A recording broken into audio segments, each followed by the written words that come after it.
അടുത്തിടെ social മീഡിയയിലാണെങ്കിലും സുന്ദരമായൊരു video വന്നിരുന്നു. ഒരു പിതാവ് മരിച്ചു പോകും.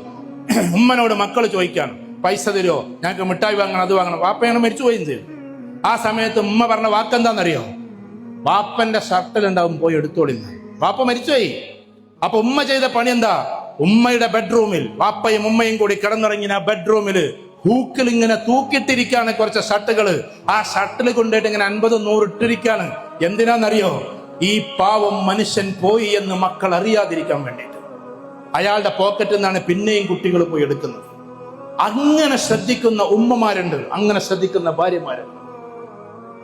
മകൻ എഴുതിയ കവിതയിൽ മുഴുവനും അമ്മയുടെ പേരായിരുന്നു. ഒരു കവി എന്നെ എഴുതാണ്, മകൻ എഴുതിയ കവിതകൾ മുഴുവനും അമ്മയുടെ പേരായിരുന്നു. അമ്മ സുന്ദരമായത് വായിച്ചു നോക്കിയപ്പോ അതിൽ തിരഞ്ഞതെല്ലാം അച്ഛന്റെ പേരായിരുന്നു. പറഞ്ഞെന്താന്ന് മനസ്സിലായോ? രണ്ടുപേര് കവിതയാണ്.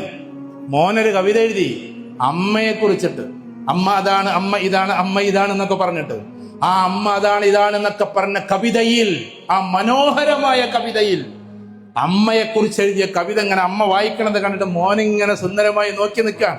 പക്ഷെ ആ പാവം അമ്മ തിരഞ്ഞതെല്ലാം ഒരിടത്തെങ്കിലും എന്റെ ഭർത്താവിന്റെ പേരുണ്ടോ എന്നതാണ്, അച്ഛന്റെ പേരുണ്ടോ എന്നതാണ്. അതായിരിക്കണം ഒരു ഭാര്യ, അതായിരിക്കണം ഒരു ഭർത്താവ്.